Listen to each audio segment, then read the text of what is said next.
বটদ্ৰৱা থানত অসম প্ৰদেশ কংগ্ৰেছৰ সভাপতি সাংসদ গৌৰৱ গগৈ অসম প্ৰদেশ কংগ্ৰেছৰ সভাপতিৰূপে নিৰ্বাচিত হৈ বটদ্ৰৱা থানত গুৰুজনাৰ শ্ৰীচৰণত সেৱা কৰি আশীৰ্বাদ ল'লে গৌৰৱ গগৈ।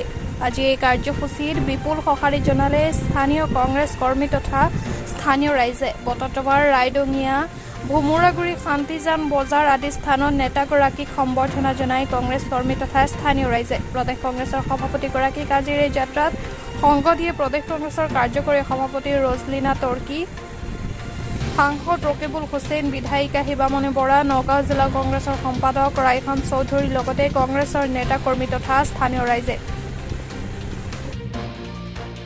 কি কৰিছে আজি পুৱাৰ ভাগত দেখা গৈছে যে যি নগাঁও যি বেয়া প্ৰস্তাৱ আছিলে আৰু সেয়া ফালি পেলোৱা দেখা গৈছে বা আঁতৰাই নিয়া দেখা গৈছে, কি ক'ব? মই আগতে কৈছো হিমন্ত বিশ্ব শৰ্মাই গৌৰৱ গগৈৰ ভয়ত এতিয়া তস্তমান। এতিয়া ৰাইজৰ অন্তৰৰ পৰাটো আৰু আপোনাৰ পোষ্টাৰ ফালিব নোৱাৰে। গছত লগাই থকা পোষ্টাৰখন ফালিছে। এই কথাবিলাক অন্যায় হৈছে, অন্যায় ৰাজত্ব চলিছে। এই অন্যায় ৰাজত্বৰ বিৰুদ্ধেই ৰাইজে ন্যায় বিচাৰি গৌৰৱ গগৈ ডাঙৰীয়াৰ মুখত দেখিছে এটা শান্তি।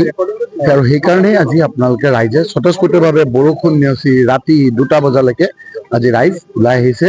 গৌৰৱ গগৈক দেখি আজি তেওঁ ভয়ত ত্ৰস্তমান আৰু সেইকাৰণে এতিয়া পোষ্টাৰ ফালিছে। ৰাইজৰ অন্তৰৰ পৰাটো পোষ্টাৰটো ফালিবলৈ নোৱাৰে নহয়।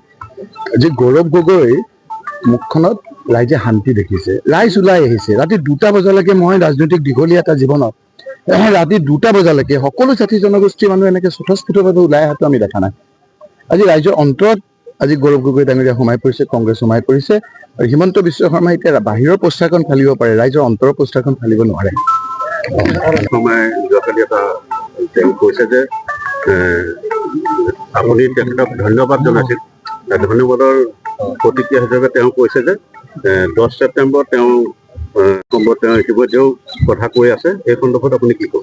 মোক ক'বলগীয়া মই আজিও যোৱাকালিও ধন্যবাদ জ্ঞাপন কৰিছোঁ, আজিও ধন্যবাদ জ্ঞাপন কৰিছোঁ। এতিয়া তেওঁহে 10 ছেপ্টেম্বৰলৈকে মন ব্ৰত ল'বলৈ বিচাৰে।